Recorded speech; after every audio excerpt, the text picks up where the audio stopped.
The Story of a Nodding Donkey by Laura Lee Hope. Recording by Nan Dodge. Chapter 1. The Santa Claus Shop. The nodding donkey dated his birth from the day he received the beautiful coat of varnish in the workshop of Santa Claus at the North Pole. Before that he was just some pieces of wood glued together.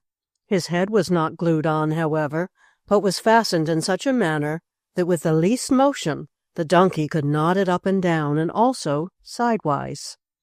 It is not every wooden donkey who is able to nod his head in as many ways as could the donkey about whom I am going to tell you. The nodding donkey was an especially fine toy, and, as has been said, his first birthday was that on which he received such a bright, shiny coat of varnish. "Here, Santa Claus, look at this, if you please," called one of the jolly workmen in the shop of St. Nicholas. "Is this toy finished now?" And he held up the nodding donkey. Santa Claus, who was watching another man put some blue eyes on a golden-haired doll, came over to the bench where sat the man who had made the nodding donkey out of some bits of wood, glue, and real hair for his mane and tail. Yes, so you have finished the nodding donkey, have you?" asked Santa Claus, as he stroked his long white beard. "I'll call him finished if you say he is all right," answered the man, smiling as he put the least tiny dab more of varnish on the donkey's back. "Shall I set him on the shelf to dry, so you may soon take him down to earth for some lucky boy or girl?" "Yes, he is finished. Set him on the shelf with the other toys," answered dear old St. Nicholas. And then, having given a last look at the donkey, the workman placed him on a shelf, next to a wonderful plush bear, of whom I shall tell you more in another book. "Well, I'm glad he's finished," said Santa Claus's worker, as he took up his tools to start making a striped tiger with a red tongue. "That nodding donkey took me quite a while to finish. I hope nothing happens to him until his coat of varnish is hard and dry. My, but he certainly shines." And the nodding donkey did shine most wonderfully. Not far away, on the same shelf on which he stood, was a doll's bureau with a looking-glass on top. In this looking-glass the nodding donkey caught sight of himself. "Not so bad," he thought. "In fact, I'm quite stylish. I'm almost as gay as some of the clowns." And his head bobbed slowly up and down, for it was fastened so that the least jar or jiggle would move it. "I must be very careful," said the nodding donkey to himself. "I must not move about too much, nor let any of the other toys rub against me until I am quite dry. If they did, it would blur or scratch my shiny varnish coat, and that would be too bad. But after I am dry, I'll have some fun. Just wait until tonight. Then there will be some great times in this workshop of Santa Claus." The reason the nodding donkey said this was because at night, when Santa Claus and his merry helpers had gone, the toys were allowed to do as they pleased. They could make believe come to life and move about, having all sorts of adventures. But presto, the moment daylight came, or anyone looked at them, the toys became as straight and stiff and motionless as any toys that are in your playroom. For all you know, some of your toys may move about and pretend to come to life when you are asleep. But it is of no use for you to stay awake watching to see if they will, for as long as any eyes are peeping or ears are listening, the toys will never do anything of themselves. The nodding donkey knew that when Santa Claus and the workers were gone, he and the other toys could do as they pleased, and he could hardly wait for that time to come. "But while I am waiting, I will stay here on the shelf and get hard and dry," said the nodding donkey to himself. Once more he looked in the glass on the doll's bureau, and he was well pleased with himself, was the nodding donkey. Such a busy place was the workshop of Santa Claus at the North Pole, where the nodding donkey was drying in his coat of varnish. The place was like a great big greenhouse all made of glass, only the glass was sheets of crystal-clear ice. Santa Claus needed plenty of light in his workshop, for in the dark it is not easy to put red cheeks and blue eyes on dolls, or paint toy soldiers and wind up the springs of the toys that move. The workshop of Santa Claus, then, was like a big greenhouse, only no flowers grew in it because it is very cold at the North Pole. All about was snow and ice, but Santa Claus did not mind the cold, nor did his workmen, for they were dressed in fur like the polar bears and the seals. On each side of the big shop with its icy glass roof were workbenches. At these benches sat the funny little men who made the toys.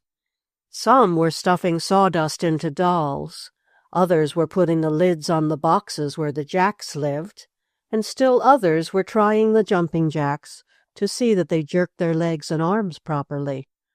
Up and down between the rows of benches walked Santa Claus himself. Now and then some workman would call, "Please look here, Santa Claus. Shall I make this tin soldier with a sword or a gun?" And St. Nicholas would answer, "That soldier needs a sword. He is going to be a captain." Then another little man would call from the other side of the shop, "Here is a calico clown who doesn't squeak when I press on his stomach. Something must be wrong with him, Santa Claus." Then Santa Claus would put on his glasses, stroke his long white beard, and look at the calico clown. I should say he wouldn't squeak," the old gentleman would remark. "You have his squeaker in upside down. That would never do for some little boy or girl to find on Christmas morning. Take the squeaker out and put it in right." "How careless of me," the little workman would exclaim, and then Santa Claus and the other workmen would laugh, for this workshop was the jolliest place in the world, and the man would fix the calico clown right. "I'm glad I was born in this place," said the nodding donkey to himself, as his head swayed to and fro. "This is really the first day of my life. I wish night would come so I could move about and talk to the other toys. I wonder how long I shall have to wait." Not far from the doll's bureau, which held the looking-glass, was a toy house, and in it was a toy clock. The donkey looked in through the window of the toy house and saw the toy clock. The hands pointed to 4 o'clock. "The men stop work at 5, thought the donkey. "After that it will be dark and I can move about. That is, if my varnish is dry." Santa Claus was walking up and down between the rows of workbenches. The dear old gentleman was pulling his beard and smiling. "Come, my merry men," he called in his jolly voice. "You must work a little faster. It is nearly 5 when it will be time to stop for the day, and it is so near Christmas that I fear we shall never get enough toys made, so hurry all you can." "We will, Santa Claus," the men answered, and the one who had made the nodding donkey asked, "When are you going to take a load of toys down to earth?" "The first thing in the morning," was the answer. "Many of the stores have written me, asking me to hurry some toys to them. I shall hitch up my reindeer to the sleigh and take a big bag of toys down to earth tomorrow. So get ready for me, as many as you can." "Yes," went on Santa Claus, and he looked right at the nodding donkey. "I must take a big bag of toys to earth tomorrow as soon as it is daylight. So hurry, my merry men." And the workmen hurried as fast as they could. Ting! Suddenly struck the big clock in the workshop, and ting went the little toy clock in the toy house. "Time to stop for supper," called Santa Claus, and all the little men laid aside the toys on which they were working. Then such a bustle and hustle there was to get out of the shop, for the day had come to an end. Night settled down over North Pole land. It was dark, but in the house where Santa Claus lived with his men, some Japanese lanterns hung from icicles gave them light to see to eat their supper. In the toy shop it was just dimly lit, for one lantern had been left burning there, in case Santa Claus might want to go in after hours to see if everything was all right. And by the light of this one lamp the nodding donkey saw a curious sight. Over on his left the plush bear raised one paw and scratched his nose. On the donkey's right, the china cat opened her china mouth and softly said, "Mew." And then on the next shelf, a rolling elephant who could wheel about spoke through his trunk and said, "The time has come for us to have some fun, my friends." "Right you are," mewed the china cat. "And we have a new toy with us," said the plush bear. "Would you like to play with us?" he asked the nodding donkey. The nodding donkey moved his head up and down to say yes, for he was afraid of speaking aloud, lest he might wrinkle his new varnish. "All right, now for some jolly times," said the rolling elephant, and he began to climb down from the shelf, using his trunk as well as his legs. "Ouch! Look out there, you're stretching my neck," suddenly cried a spotted wooden giraffe, and the nodding donkey, looking up, saw that the elephant had wound his trunk around the long neck of the giraffe. "Oh, I'm going to fall, catch me, somebody," cried the spotted giraffe. "Oh, if I fall off the shelf, I'll be broken to bits. Will no one save me?" Chapter 2. A Wonderful Voyage. Goodness me, this is a lot of excitement for one who has just come to life and had his first coat of varnish, thought the nodding donkey as he saw what seemed to be a sad accident about to happen. "I wonder if I could do anything to help save the spotted giraffe. I must try to do all I can. It will be the first time I have ever moved all by myself." "Stand aside, if you please. I'll save the spotted giraffe," suddenly called a voice, and from a shelf just underneath the one from which the rolling elephant had pulled the long-necked creature, there stepped a jolly fisherman. This toy fisherman had a large net for catching crabs or lobsters, and he held it out for the spotted giraffe to fall into. Down the giraffe fell, but he landed in the net of the jolly fisherman, just as a circus performer falls into a net from a high trapeze, and he was not harmed. "Dear, I'm glad you caught me," said the giraffe, after he had managed to climb out of the net to the top of a work table, which ran under all the shelves. "Yes, I got there just in time," replied the jolly fisherman, as he slung his net over his shoulder again.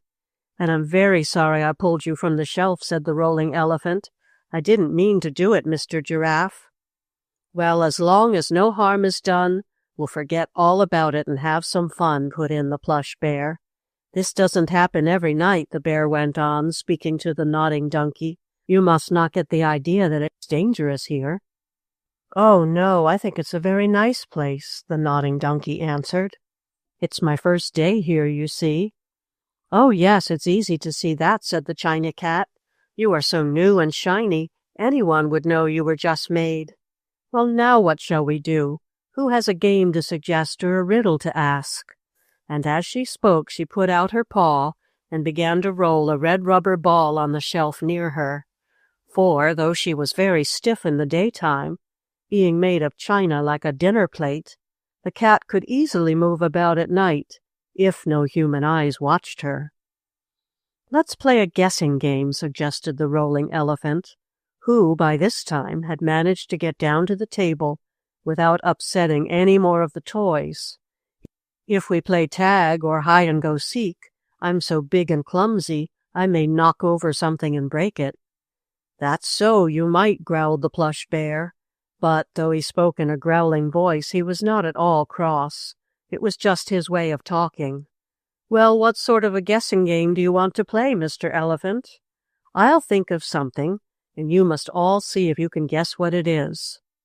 "That's too hard a game," objected the china cat. "There are so many things you might think of." "Well, I'll give you a little help," returned the rolling elephant. "I'm thinking of something that goes up and down and also sideways."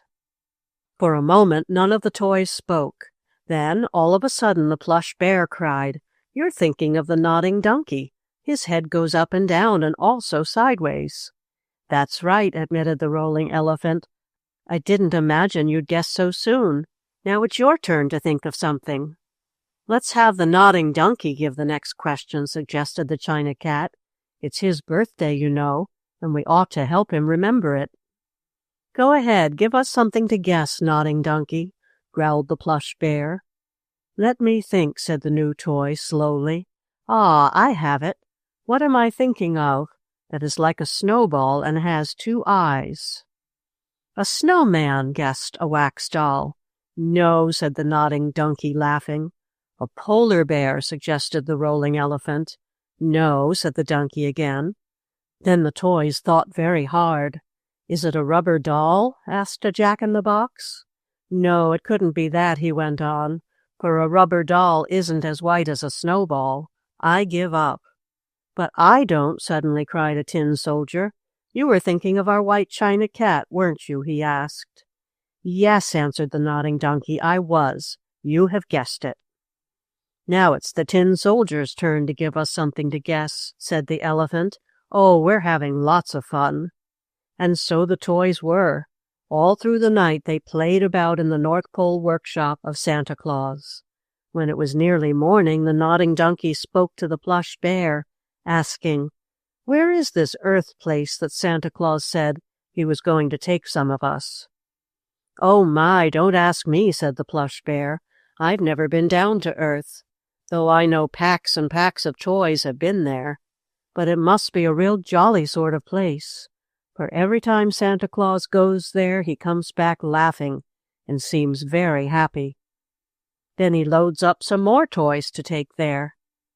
"I think I should like to go," murmured the nodding donkey. "How does one go? In one of the toy trains of cars I see on the shelves?" "Oh my, no," laughed the plush bear. "Santa Claus takes the toys to Earth in his sleigh, drawn by reindeer." "Oh, how wonderful!" brayed the donkey.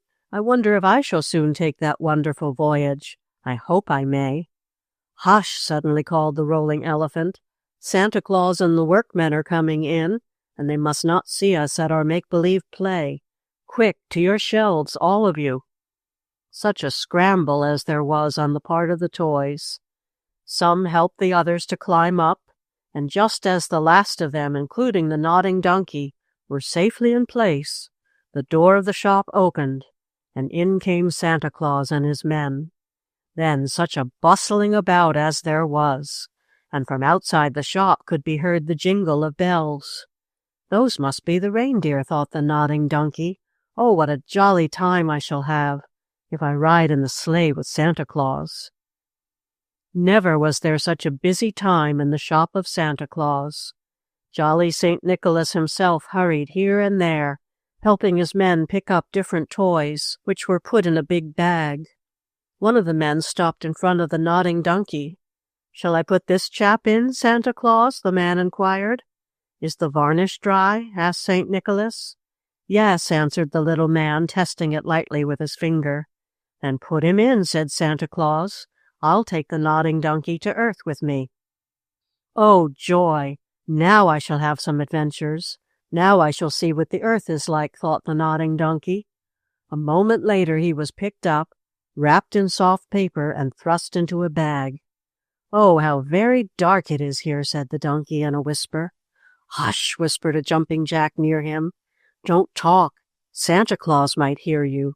He has very sharp ears. You'll be all right. It is no darker than night." More toys, all carefully wrapped, came tumbling into the bag, and the merry jingle of bells grew louder. Then the voice of Santa Claus could be heard shouting, "Hi there, Dasher! Stand still, Prancer! Whoa, Blitzen! What's the matter, Comet? Are you anxious to get to Earth again? Well, we'll soon start. Steady there, Cupid! Whoa!" "He's talking to his reindeer," whispered the jumping jack. Suddenly the toys in the big sack felt themselves being picked up. Santa Claus had slung them over his back to carry out to the sleigh. A moment later, the nodding donkey felt a breath of cold air strike him, but he did not mind, as he had on a warm coat of varnish. Up and down and from side to side, the toys in the bag felt themselves being jostled until they were set down in the big sleigh. "All aboard!" called Santa Claus, as he took his seat and gathered up the reins. "Come, Dasher, on, Prancer! Hi, Donner and Blitzen! Down to Earth you go with the Christmas toys!" There was another jolly jingle of bells, and the toys felt themselves being whisked away over the snow. There was a little hole in the bag near the nodding donkey, and also a hole in the paper in which he was wrapped. He could look out, and on every side he saw big piles of snow. Snow was also falling from the clouds. On and on rushed the sleigh of Santa Claus, drawn by the 8 reindeer. Over the clouds and drifts of snow, and through the white flakes they rushed, the sleigh bells playing a merry tune. "Oh, this is a wonderful voyage," thought the nodding donkey. "I wonder when I shall reach the earth." Suddenly there was a hard shock. The sleigh stopped as Santa Claus shouted, and then, all at once, the nodding donkey felt himself shooting out of the hole in the bag. Into a deep snowdrift he fell, and there he stuck, head down and feet up in the air. Chapter 3. The Jolly Store. "Dear me," thought the nodding donkey to himself, as he felt the cold, chilly snow all about him. "This is most dreadful. I hope Santa Claus has not become angry with me and sent me back to the North Pole. I did so much want to go down to Earth and be in a big store for Christmas. I hope I'm not back at the North Pole." The nodding donkey said this aloud, and as he spoke he wobbled his head from side to side, and tried to turn over so he could stand on his feet. "Here, don't do that," suddenly whispered a voice in one of the donkey's large ears. "Don't you know it isn't allowed for you to move when anyone is looking at you?" "I didn't know anyone was looking at me," the nodding donkey answered. "I thought Santa Claus had tossed me back to the North Pole." "Hush, no, nothing like that has happened," the voice went on, and by turning his loose head to one side, the nodding donkey saw that a large jumping jack was whispering to him. "There has been an accident," went on the jumping jack. "The sleigh of Santa Claus banged into a hard frozen snow cloud, and we were thrown out into a snowdrift. I am not hurt, and I hope you are not, but we must not talk or move much more, for I see Santa Claus coming this way, and even he is not allowed to see us pretend to be alive so that we move and talk. He is coming to pick us up, I guess." And then both toys had to keep quiet, for Santa Claus came stalking along in his big leather boots. St. Nicholas was wiping some snowflakes out of his eyes. His breath made clouds of steam in the frosty air, and his cheeks were as red as the reddest apple you ever saw. "Oh, ho, here are some of my toys," cried the jolly old gentleman as he saw the nodding donkey and the jumping jack. "I was afraid I had lost you. We nearly had a bad accident," he went on, speaking to himself, but loudly enough for the nodding donkey to hear. "My reindeer got off the road and ran into a snow cloud, and the sleigh was upset." "It's just as the jumping jack told me," thought the nodding donkey. "Steady there, Comet, keep quiet, Prancer," called St. Nicholas to his animals, who, stamping their legs, made the bells jingle. "We shall soon be on our way again. Nothing is broken." Santa Claus picked up the donkey and the jumping jack and carried them back to the sleigh. There the two toys could see their friends, some lying on the seat of the sleigh, and others resting in the big bag, through the hole of which the nodding donkey had slipped out, falling into the snow. "Ha! I must fix that hole in the bag," cried Santa Claus, as he noticed it. St. Nicholas tied some string around the hole in the sack, and then, having again wrapped the tissue paper around the donkey, the jumping jack, and the other toys that had fallen out, the red-cheeked old gentleman put them in the bag and fastened it shut. "Now we're off again," cried Santa Claus as he took his seat in the sleigh. "Trot along, Comet, fly away, Prancer. Lively there, Donner and Blitzen. We must get down to Earth with these toys, and then back again to North Pole Land for another load. Trot along, my speedy reindeer." The reindeer shook their heads, which made the bells jingle more merrily than before. They stamped their feet on the hard frozen road that led from the North Pole to Earth, and then away they darted. Santa Claus drove them carefully, steering away from snow clouds, and soon the motion was so swift and smooth that the nodding donkey went to sleep, and so did most of the other toys in the big sack. And what a funny dream the nodding donkey had. He imagined that he was tumbling around a feather bed, and that a blue dog was chasing him with a yellow feather duster. "Don't tickle me with that feather duster," he thought he cried. "I won't if you'll sing a song through your ears," said the blue dog. "I can't sing through my ears," wailed the nodding donkey, and then all of a sudden he seemed to roll over, and the dog and the feather bed came down on top of him. Then he seemed to give a sneeze, and that blew the dog away and sent the feathers of the bed out into one big snowstorm. It was dark when the nodding donkey awoke. He did not hear the jingle of the bells, nor could he feel the sleigh being drawn along by the reindeer. He could see nothing either, for it was very black and dark. But he heard some voices talking, and one he knew was that of Santa Claus. "Now I have brought you a whole sleighful of toys," said St. Nicholas. "Yes, and I am glad to get them," another voice answered. "The stores are almost empty, and it is near Christmas time. I shall send a lot of the toys to the stores the first thing in the morning." Santa Claus had arrived in the night at a large warehouse, where boxes, bales, and bags of toys were kept until they could be sent around to the different stores. The nodding donkey, the jumping jack, and the others felt themselves being lifted out of the bag and placed on the floor or on shelves. But they could see nothing, for Santa Claus always comes to earth in the darkness, so no one sees him. And it was the earth that the toys had now reached.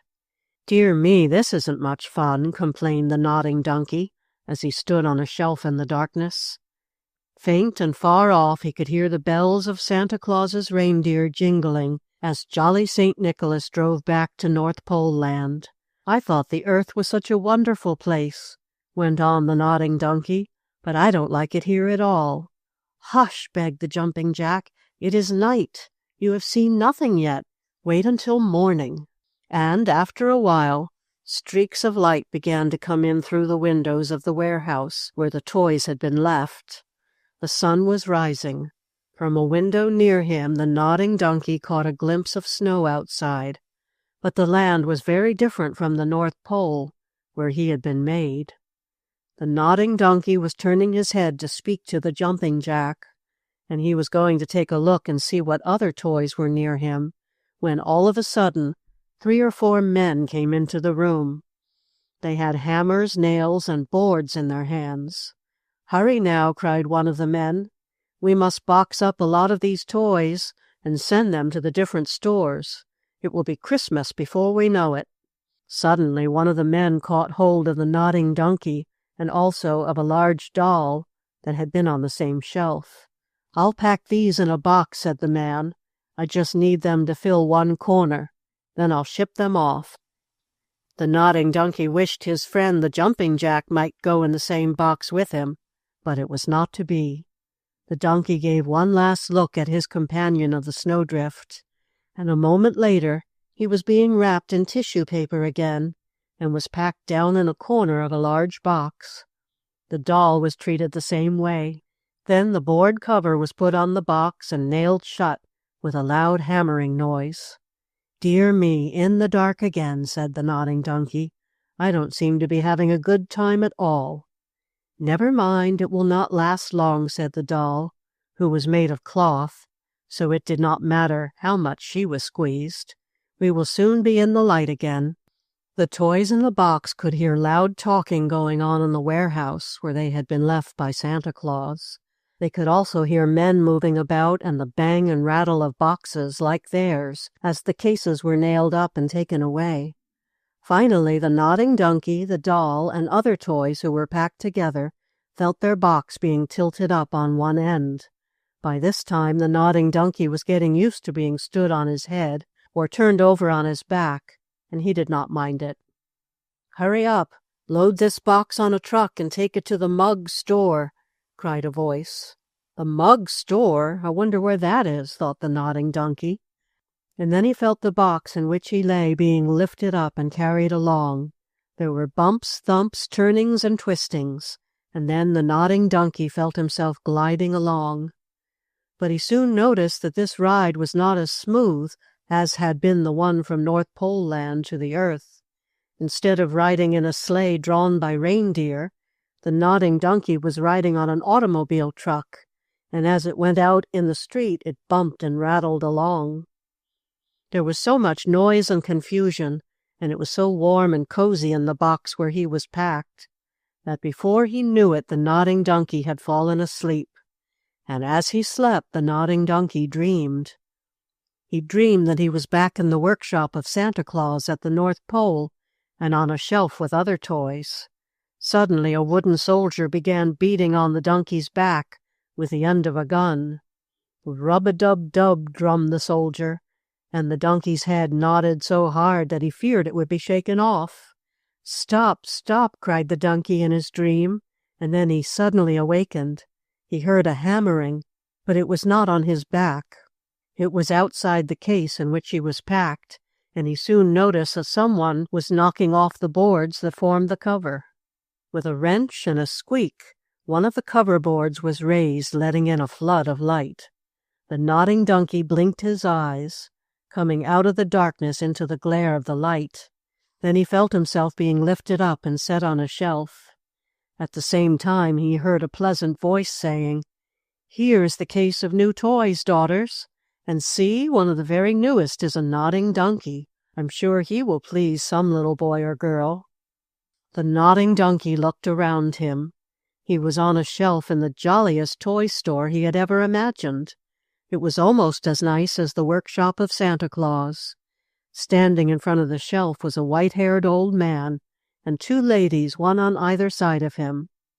The three were looking at the nodding donkey, who bowed his head at them as if saying, "How do you do? I am very glad to meet you." Chapter 4. The China Cat. The nodding donkey stood straight and stiff on his 4 legs with his shiny new coat of varnish, the one he had received in the workshop of Santa Claus at the North Pole. The donkey wished he might move about and talk with some of the other toys he saw all around him, but he dared not, as the old gentleman and the 2 ladies were standing in front of him and looking straight at the toy. All the donkey dared do was to nod his head, for, being made on purpose to do that, it was perfectly proper for him to do so, just as the jumping jack jumped, or some of the funny clowns banged together their brass cymbals. "Isn't he the dearest donkey you ever saw, Angelina?" said one of the ladies to the other. "He certainly is, Geraldine," was the answer, "but something seems to be the matter with his head. It is loose." "Tut, tut, nonsense! It is made that way, just the same as the moving head of the fuzzy bear," said the old gentleman, whose name was Horatio Mugg. At first the nodding donkey had taken this old gentleman for a relative of Santa Claus, for he had the same white hair and whiskers, and wore almost the same sort of glasses, but a second look showed the nodding donkey that this was not any relation of St. Nicholas. Besides, this toy store was not at all like the workshop of Santa Claus. The nodding donkey was at last on earth in a toy store, and there, it was hoped, someone would see him and buy him for some boy or girl for Christmas. The toy store was kept by Mr. Horatio Mugg and his 2 daughters, one being named Angelina and the other Geraldine. Mr. Horatio Mugg was the jolliest toy store man you can imagine. Since his own 2 daughters had grown up, he seemed to think he must look after all the other children in the neighborhood. He was always glad to see the boys and girls in his store. He liked to have them look at the toys, and sometimes he showed them how steam engines or flying machines worked. Of course there were many dolls, big and little, sawdust dolls, bisque dolls, wooden dolls, some very handsomely dressed with silk or satin dresses, and white stockings and white kid shoes, and some had the cutest hats, and some even had gloves, think of that. And then the animals, lions and tigers and a striped zebra, and funny monkeys and goats, dogs, spotted cows, and many kinds of rocking horses, and even funny little mice that ran all around the floor when they were wound up. And then the other toys, trains of cars, fire engines, building blocks, and oh, so many, many things. It was truly a wonderful place, was that store. It was a place where you could spend an hour or 2 and the time would fly so fast you would scarcely know where it had gone to. Mr. Mugg knew all about toys, which kind were the best for boys, which the girls liked the best, and he knew which to put in his window so the children would stop and press their noses flat against the glass to look and see the playthings. "Yes, the nodding donkey will be a fine toy for Christmas," said Mr. Mugg, looking over the tops of his glasses at the new arrival. "This last box of playthings I received are the best we ever had. Santa Claus and his men certainly are preparing a fine Christmas this year." "I think I shall dust off the donkey," said Geraldine. "He will be much shinier then and look better." "And I must dust the china cat," said her sister Angelina. "She is so white that the least speck shows on her. Real white cats are very fussy about keeping themselves clean, so I do not see why a white china cat should not be treated the same way. You dust the nodding donkey, Geraldine, and I'll dust the cat." "That china cat seems to act as if she wanted to speak to me," thought the donkey. "Perhaps after the store is closed tonight, as the workshop of Santa Claus is closed, I may speak to her." Up and down and to and fro the head of the nodding donkey moved as Geraldine Mugg dusted him. Then she set him back on the shelf as her sister did the china cat. "Come here, daughters, and see this set of soldiers," called Mr. Mugg, who was unpacking more toys from the box. "They are the nicest we ever had." "Oh, what fine red coats they wear," said Angelina. "And how their guns shine," exclaimed Geraldine. "Our store will look lovely when we get all the toys placed in it." "I think the store looks very well as it is," thought the nodding donkey to himself, as he stood straight and stiff on his shelf, his coat of varnish glistening in the light. "I never saw such a wonderful place." And indeed the toy store of Mr. Horatio Mugg was a place of delight for all boys and girls. I could not begin to tell you all the things that were in it. Mr. Mugg kept only toys. All the different sorts that were ever made were there, gathered together, ready for the Christmas trade. And as the nodding donkey, standing beside the white china cat, looked on and listened, he saw boys and girls with their fathers or mothers coming in to look at the toys. Some were ordered to be put away until Christmas should come. Others were taken at once, to be mailed perhaps to some far-off city. As the nodding donkey watched, he saw a little boy with blue eyes and golden hair come in and point to a jack-in-the-box. "Please, Mother, will you tell Santa Claus to bring me that for Christmas?" begged the little boy. "Yes, I will do that," his mother promised. "And now, sister, what would you like?" the lady asked. The nodding donkey looked down and saw a little girl with dark hair and brown eyes standing beside the little boy. This girl pointed to a large doll, and to his surprise, the donkey saw that it was the same one he had spoken to in the packing case. "You may put that doll aside for my little girl for Christmas, Mr. Mugg," said the lady. "Very well, madam, it shall be done," replied the toy man, and he lifted the cloth doll down off the shelf. "Oh dear, she is going away, and I shall never see her again," thought the nodding donkey. "That is the only sad part of life for us toys. We make friends, but we never know how long we may keep them. We are so often separated." Mr. Mugg put the doll down under the counter, where no other little girl might see her and want her. Then the toy man reached up and gently touched the head of the donkey, so that it nodded harder than ever. "Here is a new toy that just came in," said Mr. Mugg. "It is one of the latest. It is called a nodding donkey, and once you start his head going, it will move for hours." "Oh, it is nice," said the lady. "Would you rather have that than your jack-in-the-box, Robert?" she asked the little boy. The boy stood first on one foot and then on the other. He looked first at the jack-in-the-box and then at the donkey. "They are both nice," he said, "but I think I would rather have the jack. I'll have the donkey next Christmas." The jack-in-the-box was set aside with the cloth doll, and then the lady and the little boy and girl passed on. But all that day there were many other boys and girls who came into the store to look at the toys. Some only came to look, while others, as before, bought the things they wanted or had them set aside for Christmas. After a while it began to grow dark in the store, just as it had grown dark in the workshop of Santa Claus. "Now I will soon be able to move about and talk to the other toys," thought the nodding donkey. But this was not to be, just yet. "Turn on the lights, Angelina," called Mr. Mugg to his daughter, and soon the store was glowing brightly. It seems they work at night here as well as by day," thought the nodding donkey. "It was not so at North Pole Land, but it is very jolly and I like it."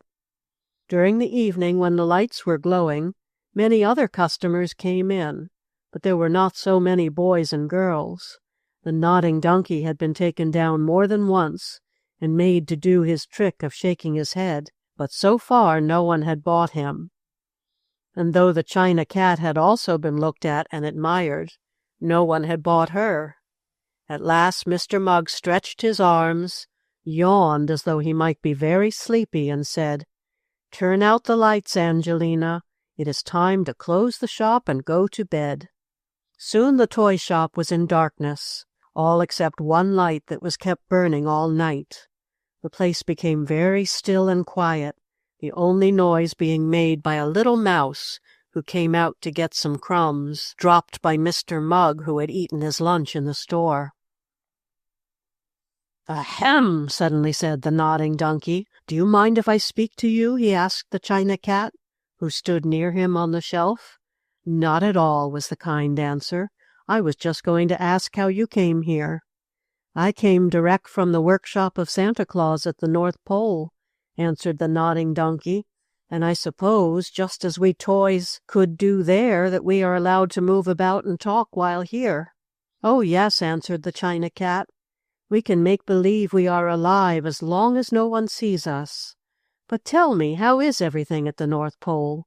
It is some time since I was there, as I was made early in the season." "Well, Santa Claus is as happy and jolly as ever," said the nodding donkey, "and his men are just as busy. We had a dreadful accident, though, coming down to earth." "You did?" mewed the china cat. "Tell me about it," and she moved her tail from one side to the other. Before the nodding donkey could speak in answer to this request, a voice suddenly asked, "I say, nodding donkey, do you kick?" "Kick? Of course not," the nodding donkey answered. "Why do you ask such a question? Who are you, anyhow?" And he looked all around. "Hush, don't get him started," whispered the china cat. "It's the policeman with his club, and if he begins to tickle you, he'll never stop. Oh, here he comes now. Here comes the policeman." Chapter 5. The Lame Boy. When the china cat said, "Here comes the policeman," the nodding donkey, who did not know just what a policeman was quite curious to see who was coming. So he walked to the edge of the shelf and bent his head as far down as he could in order to see. "Be careful, you might fall," mewed the china cat.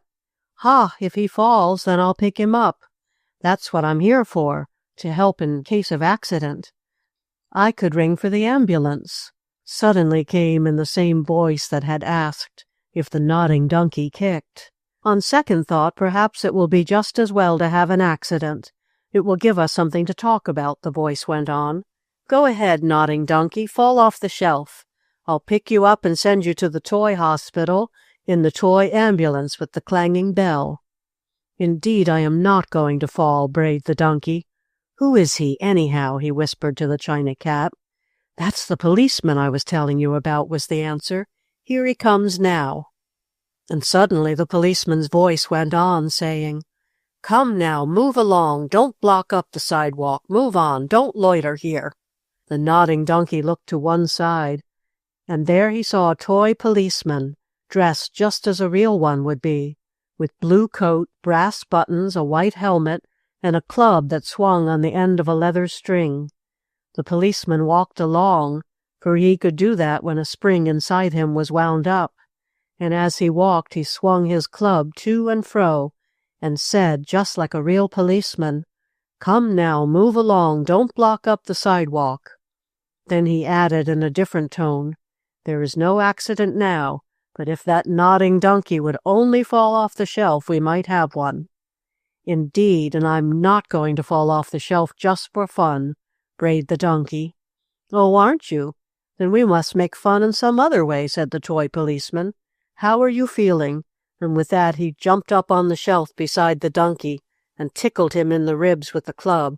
Oh, don't do that. Oh, ha! Don't do that, laughed the donkey. You make me feel so funny I may fall. Well, if you do, I'll pick you up, said the policeman, and he twisted his club around on the donkey's ribs in such a funny way that the nodding creature laughed, ha ha and ho ho. I thought I'd stir things up and make them rather lively, said the policeman, with a jolly grin on his red face. How are you feeling? He asked, turning to the china cat. I feel quite good enough without having you tickle me, she answered, as she got up to move away. Oh, you'll feel ever so much better after I tickle you, cried the policeman, and he reached out his club toward the cat. But he was not quick enough. She slipped behind a jack-in-the-box where the policeman could not see her. Well, I guess I'll tickle you again, said the toy with the club, as he turned back toward the nodding donkey. Oh, no, don't, please, begged the long-eared chap. I've had quite enough. When you tickle me, I laugh, and when I laugh, my head nods harder than it ought to, and maybe it might nod off. Oh, I wouldn't want that to happen, exclaimed the policeman. That would be too bad an accident. I guess I'll walk down the shelf and see if there's a fire anywhere, he went on, and away he stalked, swinging his club from side to side. Oh, I hope there isn't a fire here, said the nodding donkey, as the china cat came out from behind the jack's box. I am not used to being hot. I came from the cold North Pole. No, there isn't any fire. If there were, you would soon see the toy firemen and the fire engines starting out, replied the china cat. I don't like fires myself, and I detest the water they squirt on them. We cats don't like water, you know. So I have heard, said the nodding donkey. Dear me, there's a speck of dirt on my tail, suddenly mewed the china cat, and she leaned over and with her red tongue washed her tail clean. Meanwhile the policeman walked on down the counter as though it were a street, and he swung his club and said, Move on now, don't crowd the sidewalk. Everybody must keep moving. Isn't he funny? Asked the nodding donkey.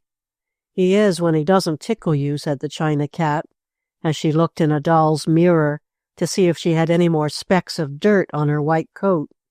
But she was nice and clean, was the china cat. Then the toys in the store of Horatio Mugg began to have lots of fun. They told stories, sang songs, made up riddles for one another to guess, and played tag and hide-and-go-seek. They were allowed to do all this because it was night and no one was watching them. But as soon as daylight came, and Mr. Mugg, or Miss Angelina, or Miss Geraldine, or any of the customers came into the store, the toys must be very still and quiet. Is this the only store you were ever in? Asked the donkey of the cat as they sat near each other after a lively game of tag. No, I was in one other, was the answer. It was a store in which there lived a sawdust doll, a lamb on wheels, a monkey on a stick, and many other playthings. Why did you leave? Asked the donkey. Was it because there were no other cats for you to mew to? No, it was not that, was the answer. Then why did you leave? Asked the nodding donkey.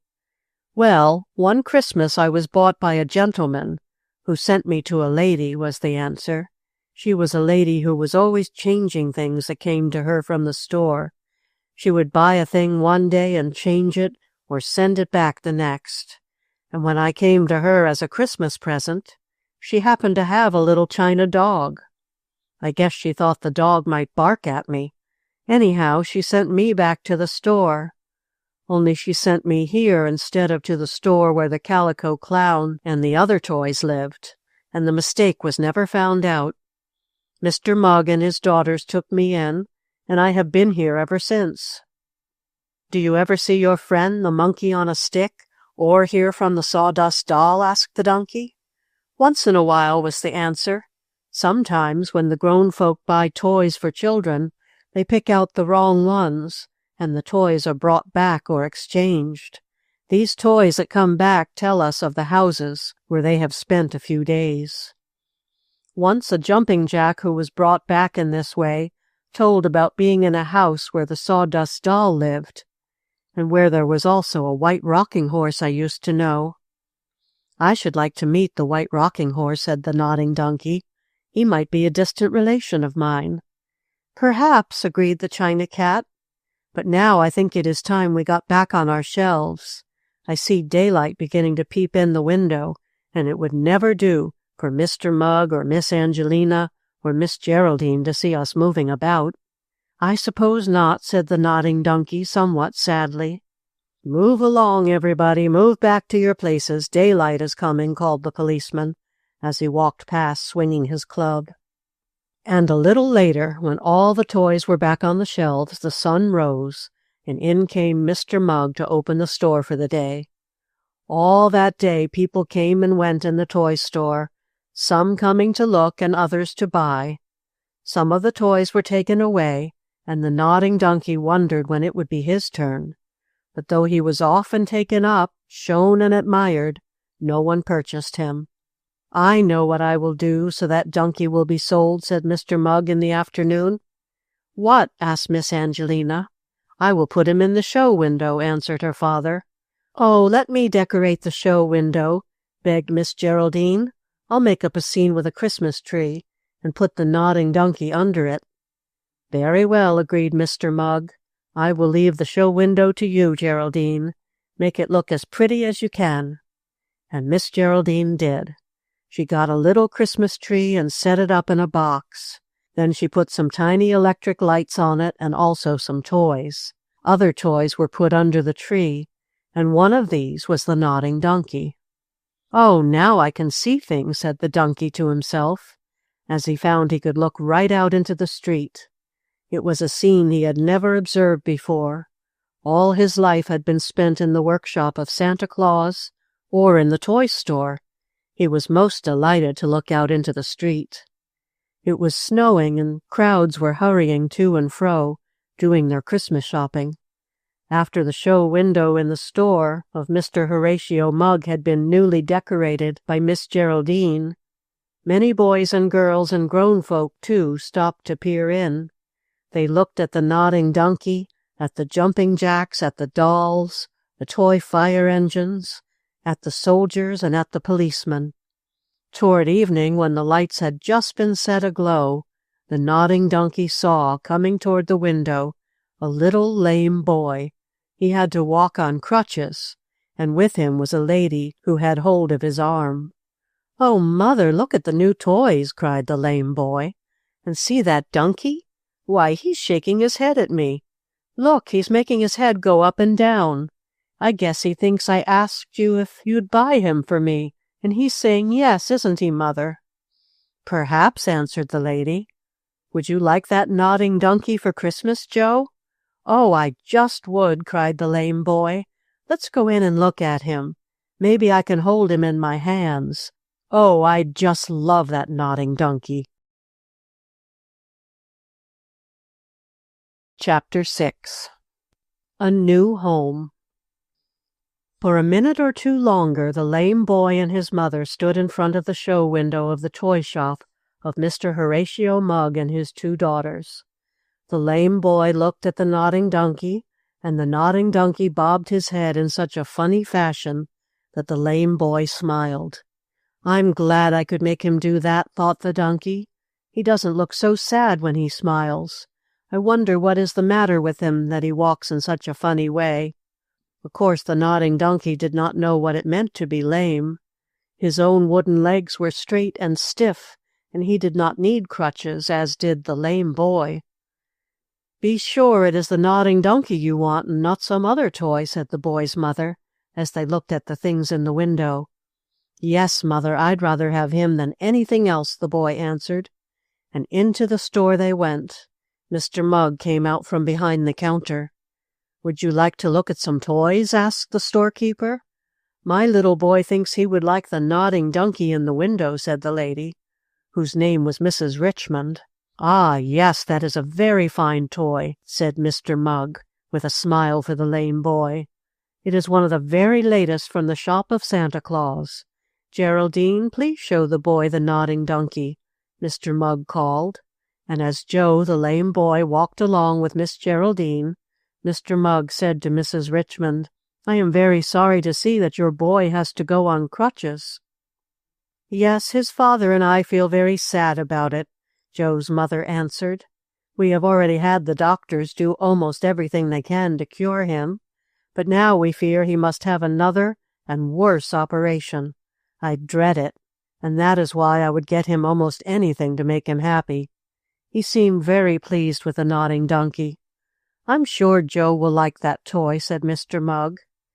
And when Joe had the wooden animal in his hands, and saw how much faster the head nodded at him, the lame boy smiled and said, "Oh, this is the nicest toy I ever had." "I am glad you like it," said the storekeeper. "Geraldine, please wrap up the nodding donkey for Joe." All this while the nodding donkey had said nothing, of course, and he had done nothing except to shake his head. He took one last look around the toy store as he was being wrapped up in paper by Miss Geraldine. The nodding donkey saw the Jack-in-the-Box and the China Cat peering at him. "I wish I might say goodbye to them," thought the four-legged toy, "but I suppose it isn't allowed. I shall be lonesome without them." The China Cat wished she might wave her paw or even the tip of her tail at her friend the nodding donkey, and the Jack-in-the-Box did seem to nod a farewell, but perhaps that was because he was on a spring and could move so easily. As for the China Cat, she had to keep straight and stiff. With the nodding donkey safely wrapped in paper under his arm, Joe left the store of Mr. Mugg with his mother. Joe limped along on his crutches, and he had to go slowly, but he was smiling happily, and for the first day in a long time he forgot about his lameness. And when his mother saw her son smiling, she too smiled, but she was worried about another operation that Joe must go through. The doctor had said that one of his legs had grown so crooked that the only way to fix it was to break it and let it grow together again straight.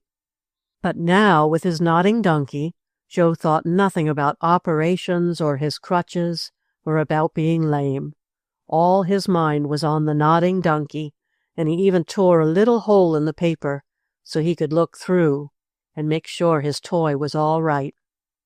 His mother saw him tearing this hole as they sat in the streetcar riding home, and as she looked down at him sitting beside her, she smiled and asked, "Aren't you afraid your nodding donkey will take cold?" "Oh, no, Mother," Joe answered. "It is nice and warm in this car, but I'll hold my hand over the hole if you want me to, and that will keep out the wind when we walk along the street." Soon Joe and his mother left the car to walk toward their home, which was not far from the corner. The weather was getting colder now, and even inside the wrapping paper, the nodding donkey could feel it, though the lame boy did hold his hand over the hole. "I wonder what sort of place I am coming to," thought the nodding donkey, as he felt himself being carried inside a house. Wrapped up as he was, of course he could see nothing, but he could feel that the house was warm, for being out in the cold air was almost like the time he had been tossed from the sleigh of Santa Claus into the snowdrift. "Now I'll have some fun," cried Joe, as he took the paper off his toy. "Will you please get me my Noah's Ark, Mother? I'll take the animals and have a circus." Joe sat down to a table and placed the nodding donkey in front of him. Up and down and sidewise bobbed the loose head of the toy, and as he nodded, the donkey had a chance to look about him. His new home was quite different from the gay toy store he had been taken from. Here was only a plain house, though it was neat and clean and pretty. "I think I shall like it here," said the donkey to himself. "I believe Joe will be good and kind to me. I am going to be lonesome at first, but that cannot be helped." However, the nodding donkey was not lonesome now, for Joe's mother set on the table in front of the boy a rather battered old Noah's Ark. From this, Joe took out an elephant, a tiger, a lion, a camel, and many other animals. They were not as large or as fine as the nodding donkey, and they looked at him in a rather queer way, did these animals from the Noah's Ark. Of course, they did not dare say or do anything as long as Joe was looking at them. "Now I will pretend that this table is the circus ring," said Joe, talking to himself as he often did. "I will put the nodding donkey in the middle and all the other animals around him. Then I'll be the ringmaster and make believe they are doing tricks." So Joe put the nodding donkey in the very center of the table, where the new toy bobbed his head up and down and sidewise, just as he had done in the store of Mr. Mugg and in the workshop of Santa Claus. "Now comes the tiger," said Joe, going on with his circus play. And he set that striped animal down near the donkey. "And then the lion. I hope they don't bite my new donkey." But the Noah's Ark animals were very good and kind, and they did not so much as open their mouths at the nodding donkey. Joe played away and had lots of fun at his pretend circus, while his mother got the supper ready. Once, when she came into the room where the lame boy sat at the table, Mrs. Richmond said, "I just saw some friends of yours going past, Joe." "Who were they?" asked Joe. "Arnold and Sidney," was the answer. Arnold had his bold tin soldier, and Sidney was carrying his calico clown. "Oh, I want to see them," cried Joe. "They have such fun with their toys, and I want them to come in and see mine." "I am afraid it is too late. They have gone on home," answered Mrs. Richmond. But Joe took his crutches, which stood near his chair, and hobbled into the front room, where he could look out in the street to see the boys of whom his mother had spoken. The nodding donkey was left on the table with the other animals from the Noah's Ark. As Mrs. Richmond, as well as Joe, was out of the room, and there was no one to look at them, the animals could do as they pleased. "How do you do?" politely asked the lion. "We are glad you have come to live here, Mr. Nodding Donkey. But where is the Noah's Ark that you belong in? It must be very large." "I did not come out of a Noah's Ark," the donkey answered with a friendly nod of his head. "I came first from the workshop of Santa Claus at the North Pole, and just now I came from a toy store." "Yes, we too were in each of those places years ago," said the tiger. "But we have belonged to the little lame boy for a long while. He is very good to us, and you will like it here." "I heard the boy's mother speak of a bold tin soldier and a calico clown," said the donkey. "Do they belong here?" "No, they are toys that belong to boys who sometimes come to play with Joe," answered the elephant. "Then we have jolly times. You ought to see that calico clown. He is so funny. And you ought to hear him tell about the time in the toy store when his trousers caught fire." "That never happened in the toy store where I was, not in Mr. Muggs's store," said the donkey. "No, that was another store," said the elephant. "You'll like the calico clown, I know you will, and the bold tin soldier, too. Arnold and Sidney will bring them over some day." "Now that I think of it, I believe I have heard those toys spoken of in the workshop of Santa Claus," said the donkey. "The china cat also mentioned them. Yes, I should like to see them. But we had better stop talking. I think I hear Joe or his mother coming back." There was a noise at the door, but it was not made by the lame boy or his mother. They were both at the front window looking down the street at Arnold and Sidney, who were going home, one with his bold tin soldier and the other with his calico clown. And then, all of a sudden, something covered with fur and with a big bushy tail like a dustbrush jumped up on the table and sprang at the nodding donkey. Chapter 7. The Flood. "Look out there," roared the Noah's Ark lion. "Here, what are you going to do?" snarled the Noah's Ark tiger. Of course, neither of these animals made very much noise, being quite small, but they did the best they could. "Come over by me, Mr. Nodding Donkey, if you are afraid," called the elephant through his trunk. He was the largest animal in the Noah's Ark, but even he was not as big as the donkey. As for that nodding toy, he reared back on his hind legs when he saw the strange animal covered with fur and with a big tail like a dustbrush jump on the table. The toy animals could move and talk among themselves now, as long as no human being was in the room. The furry animal stood on the table in the midst of the toys. He sat up on his hind legs and seemed to be eating something that he held in his forepaws. "Are you a cat?" asked the Noah's Ark camel, sort of making his two humps shiver. "No, I'm not a cat," was the answer. "I am a chattering squirrel, and I am eating a nut. I live in a hollow tree just outside this house, and seeing a window open and all you toys on the table, I jumped in to see what fun you were having." "Oh, that's all right," said the nodding donkey politely. "We are glad to see you. But even I was scared at first. We were just talking among ourselves. While the lame boy is away, he was playing circus with us." "I know the lame boy," said the chattering squirrel. "He is very kind to me. He puts nuts out for me to eat.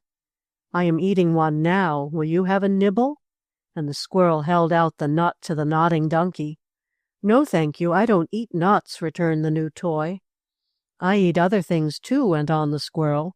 "I take them right out of the lame boy's hand, and I never nip him, for I like him and he likes me. I am sorry he is lame." "So am I," said the nodding donkey. "I felt sorry for him when he looked in the store window of Mr. Muggs's shop, and I nodded to him so that he smiled. But hush, here he comes now." And this time it was the lame boy and his mother coming back into the room where the nodding donkey and the Noah's Ark toys had been left on the table. Instantly each toy became stark and stiff and no longer moved or spoke. But the chattering squirrel, not being a toy, could do as he pleased. So he frisked his tail and nibbled the nut. "Oh, Mother, see, there is Frisky, my tame squirrel," cried Joe.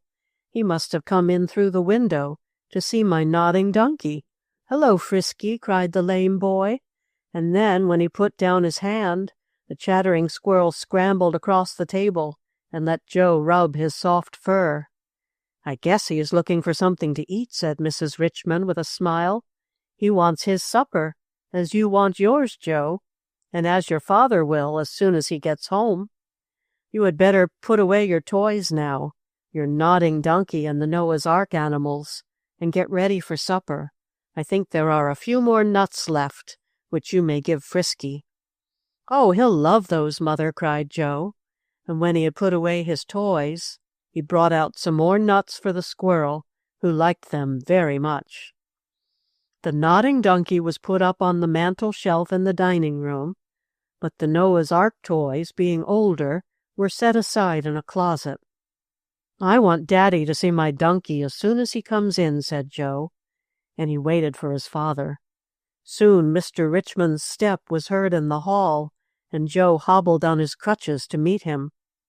Frisky, the chattering squirrel, had skipped out of the open window in the kitchen as soon as he had eaten the nuts Joe gave him. "How is my boy tonight?" asked Mr. Richmond as he hugged Joe. "Oh, I'm fine," was the answer. "And look what Mother bought me." Joe pointed to the nodding donkey on the mantel. "Well, he is a fine fellow," exclaimed Mr. Richmond. "Where did he come from?" "From the toy shop," Joe answered. And then, even though supper was almost ready, he had to show his father how the donkey nodded his head. "He surely is a jolly chap," cried Daddy Richmond, when he had taken up the donkey and looked him all over. "And now, how are your legs?" he asked Joe. "They hurt some, but I don't mind them so much when I have my donkey," was the answer. After supper, Joe again played with his toy, and, noticing that their son was not listening, Mr. and Mrs. Richmond talked about him in low voices. "He doesn't really seem to be much better," said the father sadly. "No," agreed the mother. "I am afraid we shall have to let the doctor break that one leg and set it over again. That may make our boy well." "I hope so," said Mr. Richmond, and both he and his wife were sad as they thought of the lame one. But Joe was happier than he had been in some time, for he had his nodding donkey to play with. When the time came to go to bed, Joe put the donkey away in the closet with the Noah's Ark, his toy train of cars, the ball he tossed when his legs did not pain him too much, and his other playthings. "Well, how do you like it here?" asked the toy fireman of the toy train, when the house was all quiet and the toys were allowed to do as they pleased.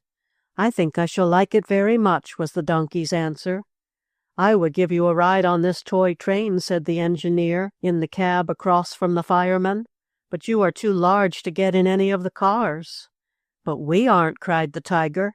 "Come on, Mr. Lion, let's go for a ride while we have the chance." "All right," agreed the lion from the Noah's Ark. So then, in the closet where they had been put away for the night, the small animals rode up and down the floor in the toy train. The fireman made believe piles of coal under the boiler, and the engineer turned on the steam and made the cars go. The fireman rang the bell, and the engineer tooted the whistle. The nodding donkey, being rather large, could not fit in the train, but the other toys were just right, and they had a fine time. "Perhaps if you climbed up on top of the cars, I might give you a ride," said the engineer, after he had taken all the Noah's Ark animals on short trips around the closet floor. "Oh, thank you, but I might fall off and get my head out of order so it would not nod," answered the donkey. "I think I'll just keep quiet this evening." "Perhaps you could tell us a story," suggested the camel. "Tell us the latest news from North Pole Land, where Santa Claus lives. It is a long time since we were there." "Yes, I could do that," agreed the nodding donkey, "and I'll tell you how we ran into a snowbank." So the nodding donkey did this, telling the Noah's Ark animals the same story that I have told you thus far in this book. The night passed very happily for the toys in the closet. When morning came, the toys had to become quiet, for it was not allowed for them to be heard talking or to be seen at their make-believe fun. Then began many happy days for the nodding donkey. Joe, the lame boy, made a little stable for his new toy, building it out of pieces of wood. He put some straw from the chicken coop in it, so the donkey would have a soft bed on which to sleep.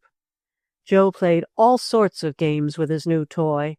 Sometimes it would be a circus game, and again the lame boy would tie little bundles of wood on his donkey's back, making believe they were gold and diamonds, which the animal was carrying down out of pretend mines.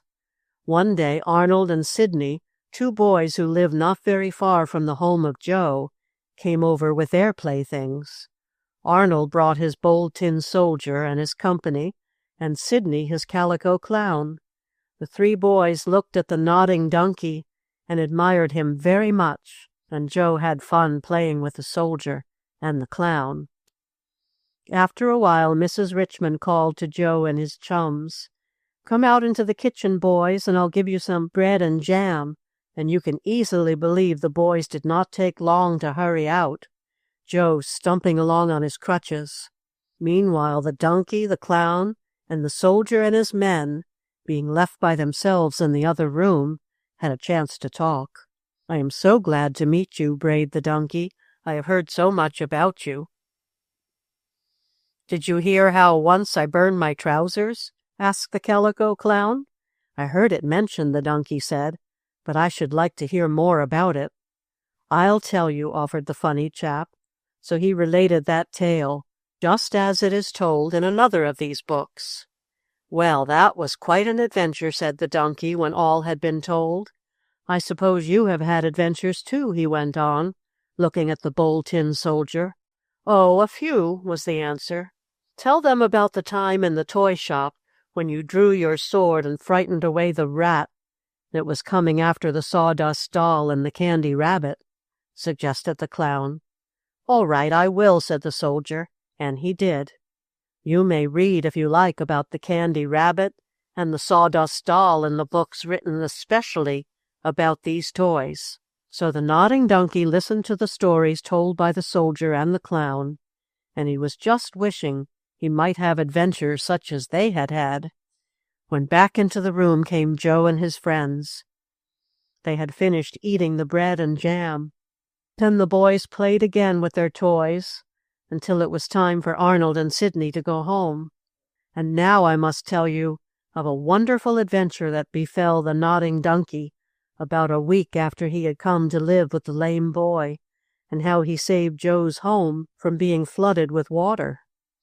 Joe had been playing with his nodding donkey all day, but toward evening the little lame boy's legs pained him so that he had to be put to bed in a hurry, and in such a hurry that he forgot all about the nodding donkey and left him on the floor in the kitchen under the sink, which Joe had pretended was a cave of gold. "I wonder if I am to stay here all night. It is growing bitterly cold, too," thought the donkey, as Joe's father and mother took their boy up to bed. "They must have forgotten me." And that is just what had happened. After Joe had gone to sleep, his father and mother sat in the dining room talking about him. "I think we shall have to have the doctor come and see Joe tomorrow," said Mr. Richmond. "His legs seem to be getting worse." "Yes," answered Mrs. Richmond, "something must be done." They were both very sad and sat there silent for some time. Meanwhile, out in the kitchen at the sink, something was happening. Suddenly a water pipe burst. It did not make any noise, but the water began trickling down over the floor in a flood. Right where the nodding donkey stood in the pretend cave, the water poured. It rose around the legs of the donkey, and he felt himself being lifted up and carried across the kitchen toward the dining room door. The burst pipe had caused a flood, and the nodding donkey was right in it. Chapter 8. A Broken Leg. Had Mr. and Mrs. Richmond not been in the next room, the nodding donkey might have kicked up his heels and have jumped out of the stream of water that was running from the burst pipe of the sink across the floor. But knowing people were so close at hand where they might catch sight of him, the donkey dared not move. All he could do was to float along with the stream of water, which was now getting higher and higher and larger and larger. The water felt cold on the legs of the donkey, for this was now winter, and the water was like ice. So the nodding donkey shivered and took in the cold water of the flood and wondered what would happen. Out in the dining room next to the kitchen sat Joe's father and mother. They were silent and sad, thinking of their lame boy. They were thinking so much about him and what the doctors would have to do to him to make him well and strong that neither of them paid any heed to the running water. If they had not been thinking so much about Joe, they might have heard the hissing sound. But suddenly Mrs. Richmond, who was looking at the floor, gave a start and half arose from her chair. "Look," she cried to her husband, "there is Joe's nodding donkey." "Why," exclaimed Mr. Richmond, "it is floating along on a stream of water. The frost has made a pipe burst in the kitchen, and the water is spurting out. Quick, we must shut off the running water." It did not take Joe's father long to shut off the water from the burst pipe. That was all that could be done then, as no plumber could be had. Mrs. Richmond lifted the donkey up off the floor and out of the water, drying him on a towel, and you may well believe that the donkey was very glad to be warm and dry again. He was afraid his varnished coat would be spoiled, but I am glad to say it was not. "It's a lucky thing we sat here talking and that I saw the donkey come floating in," said Mrs. Richmond, when the water had been mopped up. "If I had not, the whole house might have been flooded by morning." "Yes," agreed her husband. "Joe's nodding donkey did us a good turn. He saved a lot of damage. The water in the kitchen will not do much harm, but if it had flooded the rest of the house, it would." Then the donkey was put away in the closet where he belonged, together with the animals from the Noah's Ark. "How cold and shivery you are, Mr. Donkey," said the Noah's Ark lamb, when the donkey had been placed on the closet shelf after the flood. "I guess you'd be cold and shivery, too, if you had been through such an adventure as just happened to me," answered the donkey. "Oh, tell us about it," begged the lion. "We have been quite dull here all evening, wondering where you were." So the donkey told his story of the burst pipe, and after that the animals went to sleep. Joe was quite surprised when, the next morning, he was told what had happened. And when the plumber came to fix the broken pipe, Joe showed the man the nodding donkey who had first given warning of the flood. "He is a fine toy," said the plumber. After this, Joe's nodding donkey had many adventures in his new home. I wish I had room to tell you all of them, but I can only mention a few. The weather grew colder and colder, and some days many snowflakes fell. The donkey, looking out of the window, saw them, and he thought of Santa Claus and North Pole Land. Joe was not as lively as he had been the day he went to Mr. Mugg's store and bought the toy. There were days when Joe never took the nodding donkey off the shelf at all. The wooden toy just had to stay there, while Joe lay on a couch near the window and looked out. "This is too bad," thought the donkey. "Joe ought to run about and play like Arnold and Sidney. They have lots of fun in the snow, and they take out the calico clown and the bold tin soldier, too. I wish Joe would take me out. I don't mind the cold of the snow as much as I minded the cold water." But Joe seemed to have forgotten about his nodding donkey. The toy stood on a shelf over the couch, where the lame boy lay. Once in a while Joe would ask his mother to hand him down the donkey, but more often the lame boy would lie with his eyes closed, doing nothing. Then one day a sad accident happened. Mrs. Richmond was upstairs getting Joe's bed ready for him. Though it was not yet night, he said he felt so tired he thought he would go to bed. On the shelf over his head was the nodding donkey. Suddenly, in through a kitchen window that had been left open, came Frisky, the chattering squirrel. Over the floor scampered the lively little chap, and he gave a sort of whistle at Joe. "Oh, hello, Frisky," said the lame boy, opening his eyes. "I'm glad you came in." Of course, Frisky could not say so in boy language, but he, too, was glad to see Joe. "Come here, Frisky," called Joe, and he held out his hand. "I guess he has some nuts for me," thought the squirrel, and he was right. In one pocket Joe had some nuts, and now he held these out to his little live pet. Frisky took a nut in his paw, which was almost like a hand, and then, as squirrels often do, he looked for a high place on which he might perch himself to eat. Frisky saw the shelf over Joe's couch, the same shelf on which stood the nodding donkey. "I'll go up there to eat the nut," said Frisky to himself. Up he scrambled, but he was such a lively little chap that in swinging his tail from side to side, he brushed it against the nodding donkey. With a crash, that toy fell to the floor near Joe's couch. "Oh, Frisky, look what you did!" cried Joe, but the squirrel was so busy eating the nut that he paid no attention to the donkey. Joe picked up his plaything. One of the donkey's varnished legs was dangling by a few splinters. Oh dear," cried Joe. "My donkey's leg is broken. Now he will have to go on crutches as I do. Mother, come quick," cried Joe. "Something terrible has happened to my nodding donkey." Chapter 9. A Lonesome Donkey. "What is the matter, Joe? What has happened?" asked Mrs. Richmond, hurrying downstairs, leaving her son's bed half made. Mrs. Richmond, hurrying into the room where she had left Joe lying on the couch, saw him sitting up and holding his nodding donkey in his hands. "Oh, look, Mother," and Joe's voice sounded as if he might be going to cry. "Look what Frisky did to my donkey. Knocked him off the shelf, and his left hind leg is broken." "That is too bad," said Mrs. Richmond, but her face showed that she was glad it was not Joe who was hurt. "Yes, the donkey's leg is broken," she went on, as she took the toy from her son. "Frisky, you are a bad squirrel to break Joe's donkey," and she shook her finger at the chattering little animal, who, perched on the shelf, was eating the nut the boy had given him. "Oh, Mother, Frisky didn't mean to do it," said Joe. "It wasn't his fault.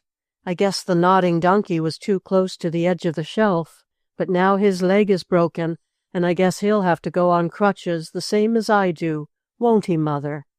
The nodding donkey did not hear any of this. The pain in his leg was so great that he had fainted, though Joe and his mother did not know this, but the donkey really had fainted. "No, Joe," said Mrs. Richmond after a while, "your donkey will not have to go on crutches, and I hope the day will soon come when you can lay them aside." "What do you mean, Mother?" Joe asked eagerly. "Do you think I will ever get better?" "We hope so," she answered softly. "In a few days you are going to a nice place called a hospital, where you will go to sleep in a little white bed. Then the doctors will come, and when you wake up again your legs may be nice and straight, so after a while you can walk on them again, without leaning on crutches." "Oh, won't I be glad when that happens," cried Joe, with shining eyes. "But what about my nodding donkey, Mother? Can I take him to the hospital and have him fixed too, so he will not need crutches?" "Well, we shall see about that," Mrs. Richmond said. "I'll tie his leg up now with a rag, and when your father comes home, he may know how to fix it. I never heard of a donkey on crutches." "I didn't either," laughed Joe. He felt a little happier now, because he hoped he might be made well and strong again, and because he hoped his father could fix the broken leg of the nodding donkey. Mrs. Richmond got a piece of cloth, and straightening out the donkey's leg as best she could, she tied it up. Then she put the toy far back on the shelf, laying it down on its side so it would not fall off again or topple over. Frisky scampered out of the window back to his home in the hollow tree at the end of the yard. Frisky never knew what damage he had done. He was too eager to eat the nut Joe had given him. "Now lie quietly here, Joe," his mother said. "I will soon have your bed ready for you, and then you can go to sleep." "I don't want to go until Daddy comes home, so he can fix my donkey," said the boy. And his mother allowed him to remain up until Mr. Richmond came from the office. "Oh, ho, so the donkey has a broken leg, has he?" asked Mr. Richmond in his usual jolly voice, when he came in where Joe was lying on the couch. "Well, I think I can have him fixed." "How?" asked the little lame boy. "I'll take him back to the same toy store where you bought him," answered his father. "Mr. Mugg knows how to mend all sorts of toys." By this time the donkey had gotten over the fainting fit, as his leg did not hurt him so much after Mrs. Richmond had tied the rag around it. And now the donkey heard what was said. "Take me back to the toy store, will they?" thought the donkey to himself. "Well, I shall be glad to have my leg mended, and also to see the china cat and some of my other friends. But I want to come back to Joe. I like him, and I like it here. Besides, I am near the calico clown and the bold tin soldier. Yes, I shall want to come back when my leg is mended." Mr. Richmond, still leaving on the donkey's leg the rag Mrs. Richmond had wound around it, put the toy back on the shelf. Then he carried Joe up to bed. "When will the doctors operate on our boy to make him better?" asked Mrs. Richmond of her husband when Joe was asleep. "In about a week," was his answer. "I stopped at the hospital today and made all the plans. Joe is to go there a week from today." "Will his nodding donkey be mended by that time?" asked Mrs. Richmond. "I think Joe would like to take it to the hospital with him." "I'll try to get Mr. Mugg to finish it, so Joe may have it," said Mr. Richmond. "Poor boy, he has had a hard time in life, but if this operation is a success, he will be much happier." All night long the nodding donkey lay on the shelf, his broken leg wrapped in the cloth. He did not nod now, for lying down as he was, his head could not shake and wabble.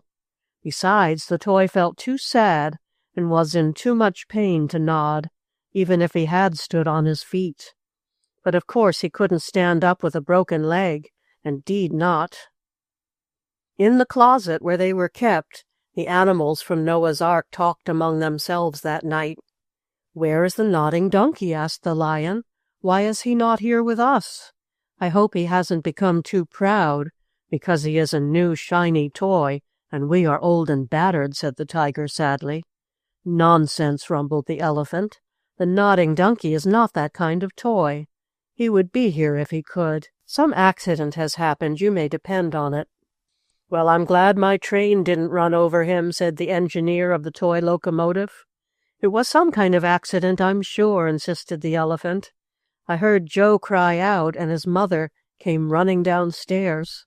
And it was an accident, as you know. All night the nodding donkey lay on the shelf in the dining room. He had no other toys to talk to, and perhaps it was just as well, for he did not feel like talking with his broken leg hurting him as it did. Early the next morning, Mr. Richmond was on his way to the office, taking the nodding donkey with him. "Let me see him once more before you take him to the toy shop to be fixed," begged Joe, who had been told what was to be done with his plaything. Joe's father put the nodding donkey into his son's hands. "Poor fellow," murmured Joe, gently touching the broken leg. "You are a cripple like me now. I hope they make you well again." Then, with another kind pat, Joe gave the donkey back to his father, and a little later Mr. Richmond walked into Mr. Muggs's store with the toy. Yes, that is a bad break, but I think I can fix it," said the jolly old gentleman. "Let me see," begged Miss Angelina, peering over her father's shoulder, with a dust brush under her arm. She had been dusting the toys, ready for the day's business. "The leg isn't broken all the way off," said Miss Geraldine, who was washing the face of a china doll that somehow or other had fallen in the dust. "Yes, that is a good thing," observed Mr. Mugg. "I can glue the parts together, and the donkey will be as strong as ever. Leave it here, Mr. Richmond, I'll fix it." "And may I have it back this week?" asked the other. "My boy is going to the hospital to have his legs made strong, if possible, and I think he would like to take the donkey with him." "You may have it day after tomorrow," promised the toy man.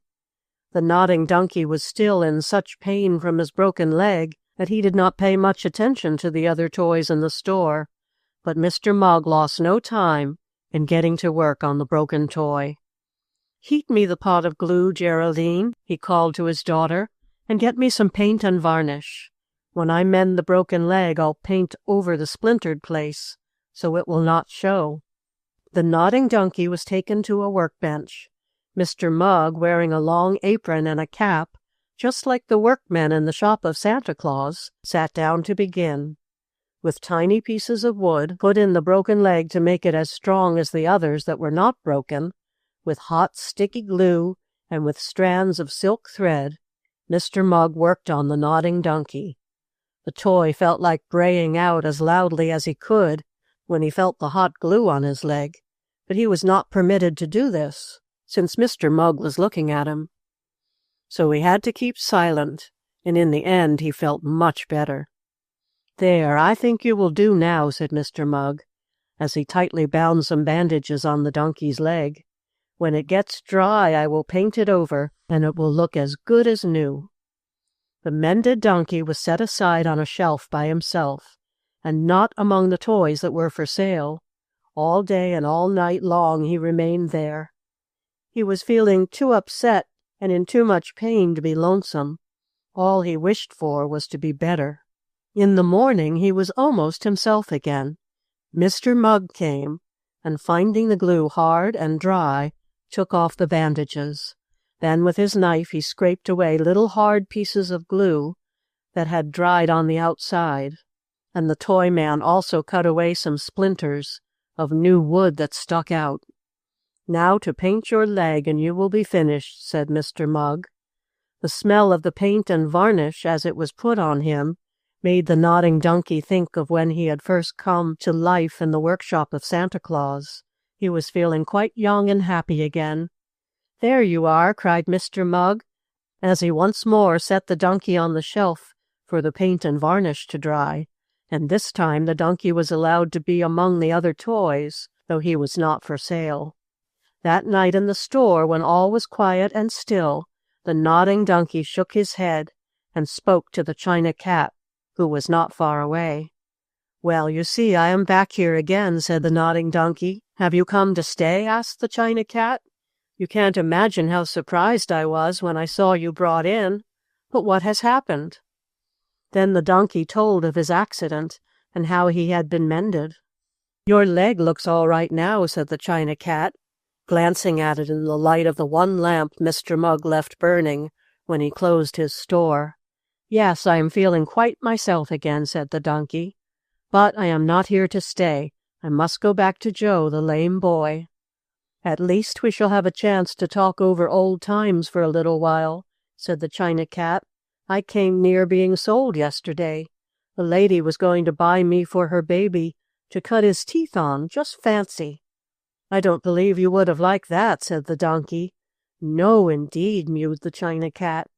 Then she and the donkey and the other toys talked for some hours and told stories. On account of his paint not being dry, the donkey did not walk around, jump, or kick, as he had used to do. In the morning the toys had to stop their fun-making, for Mr. Mugg and his daughters came to open the store for the day, and in the afternoon Mr. Richmond called to get the mended toy. And you can imagine how glad Joe was to get his donkey back again. "I'll never let Frisky break any more of your legs," said Joe, as he hugged the donkey to him. "I'll take you to bed with me tonight." But though Joe was allowed to take his donkey to bed with him, it was thought best not to send the toy to the hospital with the little boy when he went early the next week. "Goodbye, Nodding Donkey," called Joe to his toy as he was driven away, and when Mrs. Richmond put the mended donkey away on the closet shelf, there were tears in her eyes. The Nodding Donkey knew that something was wrong, but he did not understand all that was happening. He had seen Joe taken away, and he saw himself put in the closet with the Noah's Ark animals. "What is the matter?" asked the lion. "Is Joe tired of playing with you, as he grew tired of us?" "I hope not," said the Nodding Donkey sadly. But as that day passed, and the next, the Nodding Donkey grew very lonesome for Joe, for he had learned to love the little lame boy. Chapter 10. Joe Can Run. About a week after Joe had been taken to the hospital, where he had been put in a little white bed with a rosy-cheeked nurse to look after him, there came a knock on the door of the house where Joe lived, and where the Nodding Donkey also had his home. "Is Joe here?" asked a little girl named Mirabelle, who carried in her arms a toy lamb on wheels. "Joe? No, dear, he isn't here. He is in the hospital having his lame legs fixed," answered Mrs. Richmond. "Didn't you hear about his going away?" "No," answered Mirabelle, "I didn't. But Sidney said Joe had a nodding donkey, and I brought my lamb on wheels to see the donkey." "That is very kind of you," said Mrs. Richmond. "Come in. We are quite worried about Joe, and we hope he will get well and strong so he can run about, but it will be some time yet before he comes from the hospital." Mirabelle entered the house with her lamb on wheels. The little girl looked sad when she heard about Joe, but a smile came over her face when she saw the nodding donkey, which Joe's mother brought from the closet. "Oh, what a lovely donkey!" cried Mirabelle. "See, lamb?" And she held up her toy. "Meet Mr. Nodding Donkey." The donkey nodded his head, but the lamb could not do that. However, she looked kindly at the nodding toy. While Mirabelle was playing with her lamb and the donkey, there came another knock on the door of Joe's house. "It is Herbert with his monkey on a stick," said Mrs. Richmond. "Come in," she added as she opened the door. "Is Joe back yet?" asked Herbert, after he had said hello to Mirabelle and put his monkey toy on the table. "No, Joe is still in the hospital," answered the lame boy's mother. "He will be home in about 3 weeks, we hope. Here is his nodding donkey toy." "Oh, that's fine," cried Herbert. "Arnold told me about it, and I wanted to see it. My mother told me about Joe going to the hospital, and I came to see how he was." "It is very kind of you," said Joe's mother. "Now I'll leave you children to play with your toys a while, until I call up the hospital on the telephone and see how Joe is today. I have not had a chance to visit him yet." Herbert and Mirabelle had fun playing together, and with the lamb on wheels, the monkey on a stick, and the nodding donkey. After a while, the children were given some bread and jam by Mrs. Richmond, who called them into another room to eat it. "I heard from the hospital that Joe is much better today," said Mrs. Richmond, as she spread more bread and butter for her little visitors. While they were left in the room by themselves, the toys spoke to one another. "You are a new one, aren't you?" asked the lamb of the donkey. "Yes," was the answer. "Joe got me only a little while before he was taken to the hospital, wherever that is. I guess I was in the hospital myself when I had my broken leg mended." "Oh, tell us about it," begged the monkey, as he climbed to the top of his stick and slid down again. So the donkey told how Frisky had knocked him off the shelf, breaking his leg. "And Joe has something the matter with his legs, too, so that's why he had to go to the hospital," added the donkey, as he finished his story. "I do hope he comes back soon, for I am lonesome without him."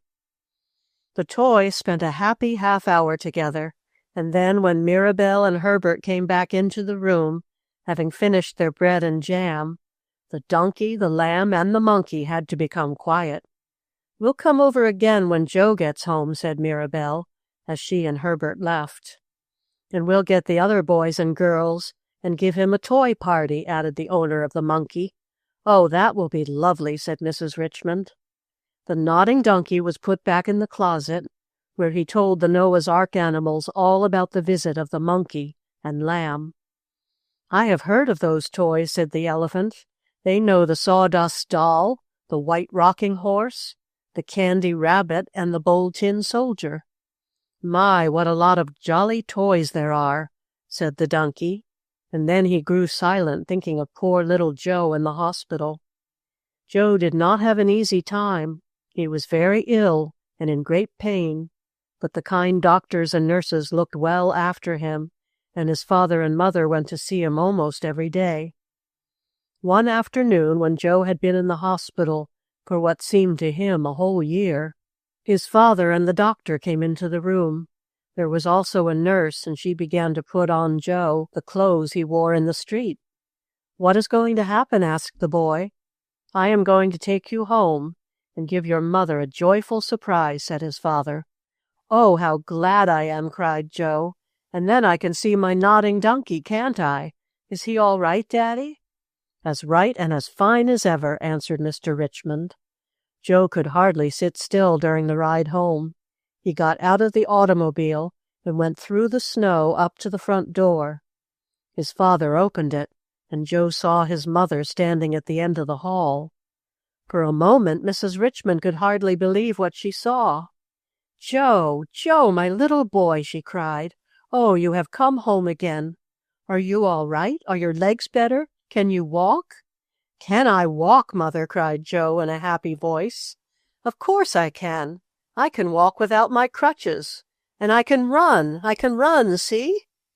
And with that, Joe ran down the hall and into his mother's arms. Oh, what a joyful, happy time there was.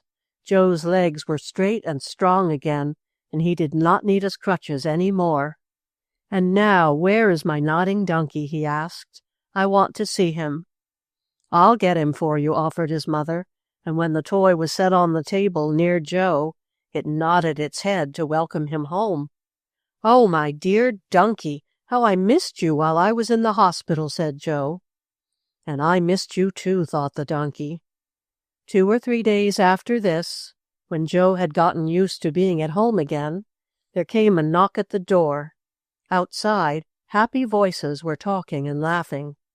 When Joe opened the door, there stood Dorothy with her sawdust doll, Dick with his white rocking horse, Arnold with his bold tin soldier, Mirabelle with her lamb, Madeline, who had a candy rabbit, Herbert, who carried a monkey on a stick, and Sidney with the calico clown. "Surprise on Joe! Surprise on Joe!" cried the children. "We have come to make a toy party for you and your nodding donkey." "Oh, how glad I am!" Joe laughed. "Look at my legs," he went on. "They are straight now, and I don't have to go on crutches. And my nodding donkey, who had a broken leg, is well too. He doesn't have to go on crutches either." "Hooray!" cried Dick, and all the other boys and girls said, "Hooray, hooray, hooray!" Then the toy party began, and the children and the toys had so much fun that it would take 3 books just to tell about half of it. Joe and his nodding donkey were the guests of honor, and all the others tried to make them feel happy, and Joe was happy. One look at his smiling face told that. As for the nodding donkey, you could tell by the way he moved his head that never in all his life had he had such a good time. When Mrs. Richmond called the children to the dining room to eat, the toys were left by themselves in a playroom. "Ladies and gentlemen," said the Calico Clown, in his jolly voice, "we have all met together after a long time of being apart. We have all had good times together, and now I hope you will all agree with me when I say that we are glad to welcome the nodding donkey among us." End of the story of A Nodding Donkey by Laura Lee Hope.